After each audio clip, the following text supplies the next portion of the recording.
En esta parte del programa estamos en la comunicación con el congresista Edgar Tello, integrante del bloque magisterial del Congreso de la República. Esta bancada que forma parte del gobierno, que se convirtió en el nuevo oficialismo, dado que Perú Libre ya marcó distancia completamente del presidente.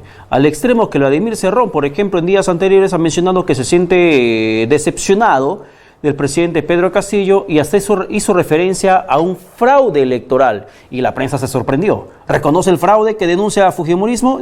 Básicamente él explicó que no se refería a ese tipo de fraude, sino que se refería a un fraude electoral del cual Perú Libre o él no podía ser partícipe al ver que el presidente Pedro Castillo, que llegando por Perú Libre a la presidencia, no aplica el plan de gobierno que lo llevó precisamente a ese máximo cargo de nuestro país. Congresista Tello, ¿qué tal? Buenos días, bienvenido a Vescable. Buenos días, Pedro. Congresista Tello, ¿qué tal? Muchas gracias por la invitación. Yo saludo a todos los días de tu equipo. Buenos días, congresista. Estamos cerrando una semana muy compleja en el tema político y vamos a empezar una semana también bastante compleja. Más que el día miércoles, el presidente tiene el derecho y la oportunidad para que pueda hacer su descargo frente al tema de traición a la patria. Antes de hablar sobre el presidente, si es que va o no va, ¿cómo califica usted esa decisión de la Subcomisión de Acusaciones Constitucionales? Bueno, tanto en el fuero judicial se tienen que probar los cargos, ¿no? En el fuero político también se tienen que probar los cargos para poder afirmar y poder acusar,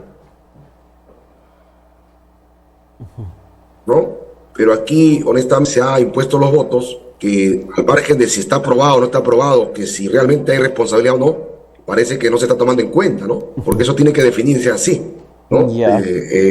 Probarse los cargos para poder, digamos, afirmar algo, en este caso constitucional. Ya, pero ustedes, y le digo ustedes, me refiero a usted y al presidente Pedro Castillo. Recuerde usted que yo le entrevisté en muchas ocasiones junto al ahora presidente en una cabina de radio cuando hablábamos del tema magisterial.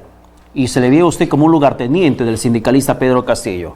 ¿Pero ustedes pensaban que iban a terminar en esa situación frente a un Congreso que los califica o que califica al ahora jefe de Estado como traidor de la patria?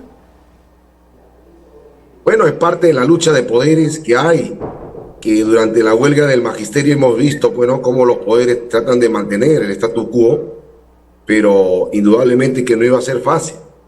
Ahora que se es gobierno por la confianza de la población que ha dado, el compañero Pedro Castillo tiene la confianza, tiene el deseo de cambiar las cosas, pero indudablemente vemos que aparecen pues estos poderes de las diferentes bancadas que no aceptan hasta ahora que no han ganado las elecciones, ¿no? Entonces buscan una serie de excusas que tampoco justifico que pueda haber responsabilidad o no, pero tanto en el fuero legal como en el fuero político, los cargos y los hechos, materia de la denuncia, tienen que probarse para poder, digamos, afirmarlo con toda confianza. Claro, y posiblemente termine siendo determinado como traidor a la patria si el Congreso, luego de la Comisión Permanente, así lo dictamina, lo que implicaría la inhabilitación y suspensión inmediata del presidente de la función que él viene ejerciendo. Indudablemente que, de acuerdo a las causales que debería incurrir para calificar de traición a la patria, ninguna de las 4 causales califica, ¿no? Para poder, digamos, acusar de este cargo tan grave que correspondería a traición a la patria que no está dentro del presidente como ser acusado. Y bueno, llegamos a la reflexión a mantener el Estado de Derecho, a respetar el equilibrio de poderes y sobre todo, ¿no?, respetar también el mandato que nuestra Carta Magna ha establecido tanto para el presidente como para los congresistas, ¿no? Y ahora, el presidente irá el miércoles a las 9 de la mañana a la Comisión Permanente, como está previsto desarrollar esta sesión, con la presencia, si él así lo decide, de su abogado. Bueno, ya el Congreso de la República, a través de la mesa directiva, ha cursado la invitación para el día 16. Ahora está en evaluación del presidente y su equipo de asesores para ver si asiste o no asiste, pero ya hay una invitación en la cual lo han invitado para que haga sus descargos respectivos, y bueno, ya el presidente tendrá que evaluarlo si acude o no acude, ¿no? Esperamos que tome una decisión adecuada, oportuna, y sobre todo que la población está a la expectativa de ver qué decide, ¿no? Claro, pero si el presidente, por ejemplo, y esto hablando ya en la responsabilidad que revierte el cargo que hoy Pedro Castillo Terrones ostenta, ya no es el dirigente sindical, ya es el presidente de la República, lleva más de un año en el periodo al frente del país, y en la responsabilidad de esclarecer los hechos o de reiterar su inocencia, ¿por qué al presidente le es más fácil usar el micrófono, dirigirse a la población o azuzar a las masas sobre un estrado cuando va a una región? ¿Y por qué, por ejemplo, el presidente no esclarece los hechos que directamente lo involucran ante la Fiscalía, donde siempre se queda callado guardando silencio, o ante la Comisión Permanente, que ahora le va a corresponder hacer uso de la palabra para que haga su defensa sobre esta presunta traición a la patria? ¿Por qué al presidente le cuesta dar la cara en los fueros correspondientes donde debe aclarar las cosas y solamente se remonta a un tema de azuzar a las masas? Congresista Tello.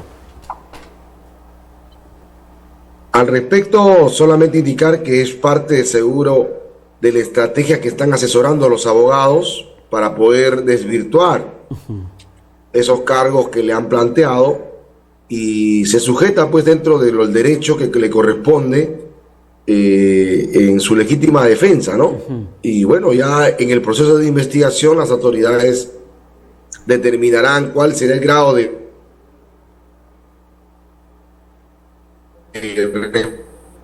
responsabilidad que pueda tener. Las autoridades resuelvan de manera acelerada para que toda la población también podamos estar tranquilos y el presidente también esté tranquilo y pueda seguir gestionando en su gobierno, ¿no? Pero ¿cómo, por ejemplo, el presidente puede salir a decir me inventan pruebas, me inventan imputaciones, me inventan carpetas, si el presidente no responde, no aclara, y que cuando finalmente la investigación avanza, continúa, el presidente sigue diciendo me inventan tales cosas, pero no es que están violando el debido proceso, sino que él tiene la responsabilidad política, moral frente al país de esclarecer los hechos?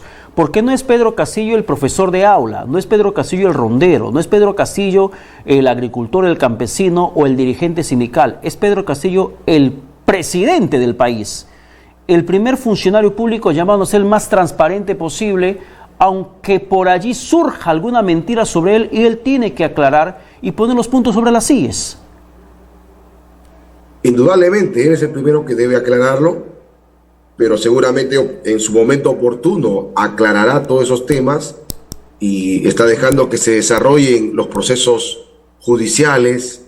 Y también acá no podemos también guardarnos que algunos sectores de la prensa también hacen algunas denuncias, lo hacen mediático, ¿no?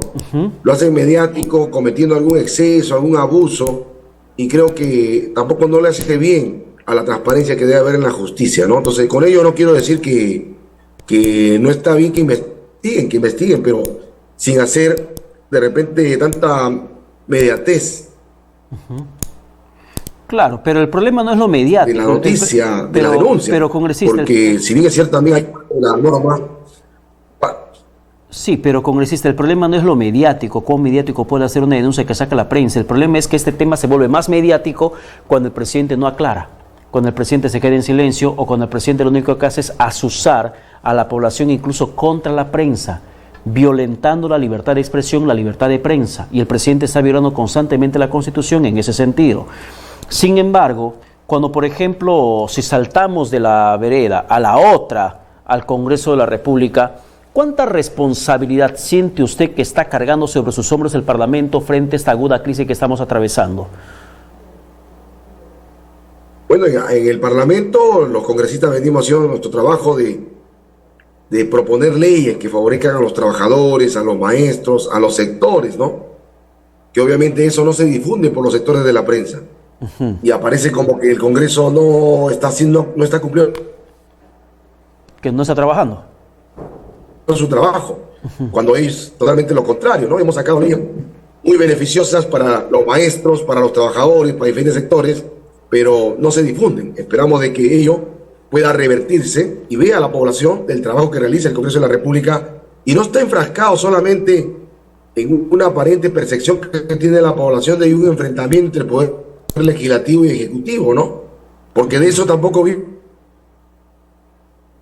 la gente, del enfrentamiento no se solucionan los problemas que la población tiene hace más de 30 años. La población quiere soluciones, quiere agua y desagüe para su asentamiento humano que no lo tiene, el título de propiedad, quiere que ese problema se resuelva, ¿no? Entonces eso creo que la prensa también tiene que tocar para que vea que los congresistas están preocupados por resolver los problemas de la población. Claro, pero sale la prensa y denuncia que, por ejemplo, en Huancavelica no hay una carretera durante muchos años, hace referencias, y sale luego Aníbal Torres a decir que la periodista que presentó el informe es una mala madre, mala mujer, mala esposa. Entonces, si la prensa pone los puntos sobre las IES diciendo, acá hay un colegio que se cayó, hay un colegio que no se construyó, hay una falta de carretera en Huancavelica, no hace falta que lleguen los insultos o las descalificaciones sobre la condición personal de una periodista, como lo hizo Aníbal Torres, y que luego él sale a decir que tergiversaron sus palabras.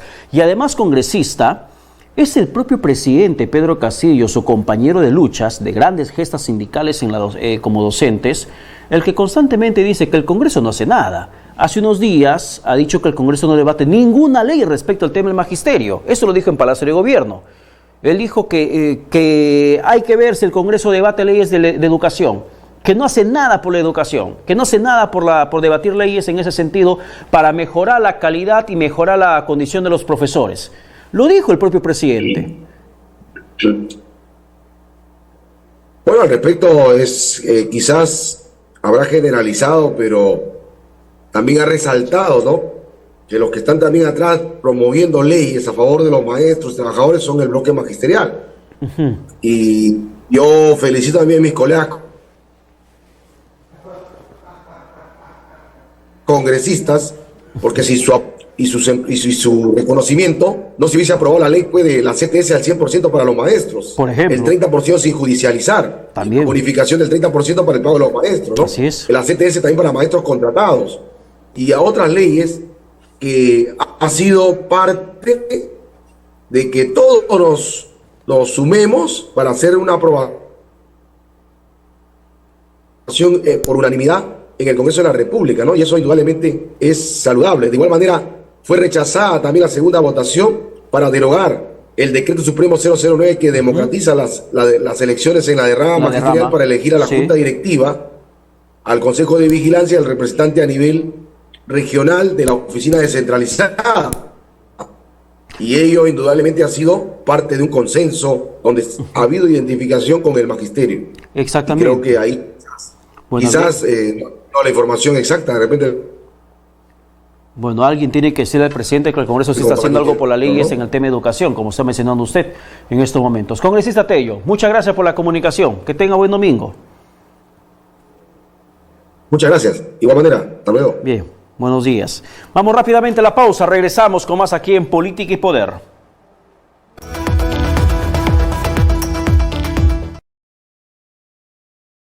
...80 canales nacionales e internacionales... ...con instalación gratuita a solo 50 soles.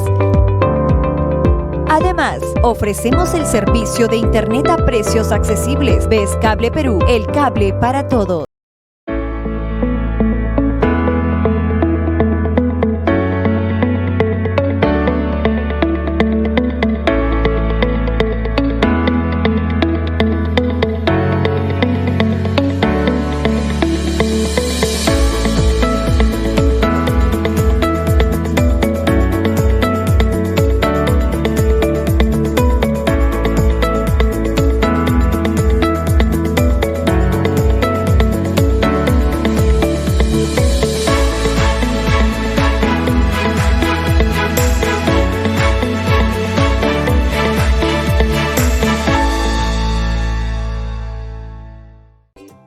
Ya lo sabes, tú también puedes participar de nuestros sorteos y así como ellos, puedes ser uno de los ganadores. Solo tienes que estar al día en tus pagos y listo, porque Ves Cable premia la puntualidad de sus abonados.